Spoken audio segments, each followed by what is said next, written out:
Hello student, আজ আমরা কেমি osmotic hypothesis বা কেমিক্যাল অসমোসিস বা রাসায়নিক অভিস্রবণ পদ্ধতিটি জানব।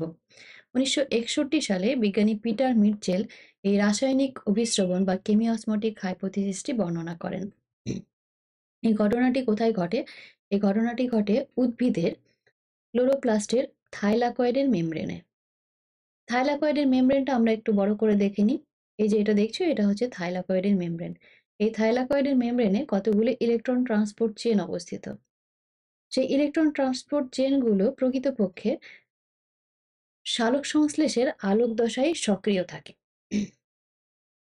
সূর্যালোকের উপস্থিতিতে 680 ন্যানোমিটার তরঙ্গ দৈর্ঘ্যের ফোটন কণা শোষণ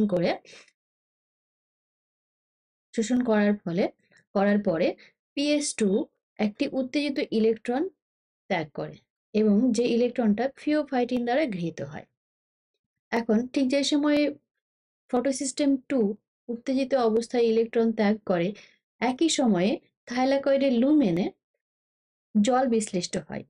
2 অণু জল বিশ্লিষ্ট হবার ফলে 1 অণু অক্সিজেন, 2 অণু ইলেকট্রন, 2টো ইলেকট্রন এবং 4টা প্রোটন তৈরি হয়। এই যে উৎপন্ন অক্সিজেনটা কোষের বাইরে বেরিয়ে যায় এবং বাতাসে মুক্ত হয়। এবারে এই ইলেকট্রন জেনে নিতে হবে, মনে রাখতে হবে যে সালোক সংশ্লেষের সময় প্রয়োজনীয় অধিকাংশ ইলেকট্রনের যোগান দেয় কিন্তু জল। অধিকাংশ ইলেকট্রনের যোগানই কিন্তু আসে জল থেকে, এবং শুধু তাই নয়, হাইড্রোজেন আয়ন বা প্রোটনেরও যোগান দেয় জল। এবারে জল দ্বারা বিশ্লিষ্ট ইলেকট্রন চলে যায় কোথায়? PS2 তে। PS2 থেকে সেটা একইভাবে চলে যায় ফিওফাইটিনে। এরপরে ইলেকট্রন চলে যায় প্লাস্টোকুইননে। এই প্লাস্টোকুইনন বা প্লাস্টোসেমিকুইনন প্রকৃতপক্ষে একটি হাইড্রোজেনের বাহক। প্লাস্টোকুইনন একই সঙ্গে ইলেকট্রন এবং হাইড্রোজেনের সাথে যুক্ত হয় এবং হাইড্রোজেনকে স্ট্রোমা থেকে, অর্থাৎ থাইলাকয়েডের বাইরের অংশ থেকে হাইড্রোজেন আয়ন বা প্রোটনকে গ্রহণ করে সেটাকে পৌঁছে দেয় লুমেনে, থাইলাকয়েডের লুমেনে পৌঁছে দেয় এবং ইলেকট্রন চলে যায় সাইটোক্রোম B6F কমপ্লেক্সে। এর ফলে ইলেকট্রন একটি বাহক থেকে তার পরবর্তী বাহকে যাওয়ার সময় প্রত্যেকটি ধাপে অল্প অল্প করে শক্তি ক্ষয় করে। এবারে ইলেকট্রন প্লাস্টোকুইননের সাথে চলে যায় PS1, অর্থাৎ ফটোসিস্টেম 1-এ চলে যায়। প্লাস্টোসায়ানিনের সাথে চলে যায় PS1-এ। প্লাস্টোসায়ানিন প্রকৃতপক্ষে একটি চলমান ইলেকট্রন বাহক। এটি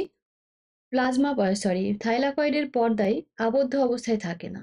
এটি সাইটোক্রোম B6F থেকে ইলেকট্রনকে গ্রহণ করে নিয়ে চলে যায় PS1-এ। PS1 থেকে ইলেকট্রন চলে যায় ফেরেডক্সিন, অর্থাৎ FD-তে। তারপরে ইলেকট্রনকে শেষ পর্যন্ত গ্রহণ করে NADP+।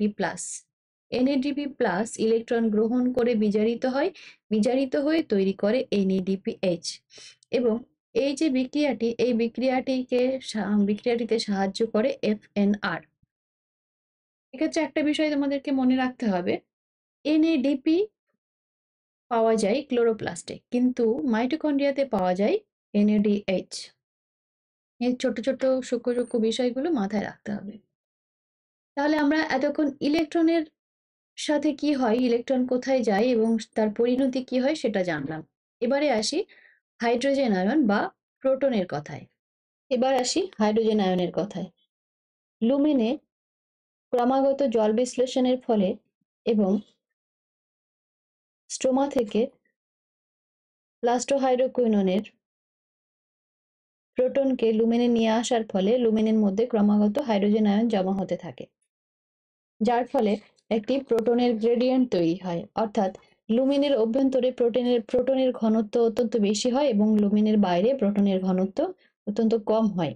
ফলস্বরূপ লুমেনের ভেতরে হাইড্রোজেন আয়ন একটা ব্যাপক চাপ সৃষ্টি করে, অর্থাৎ হাইড্রোজেন আয়ন লুমেন থেকে বাইরে বেরিয়ে আসতে চায়। এখানে থাইলাকয়েডের মেমব্রেনে আরো একটি উৎসেচক উপস্থিত, যার নাম এটিপি সিনথেজ।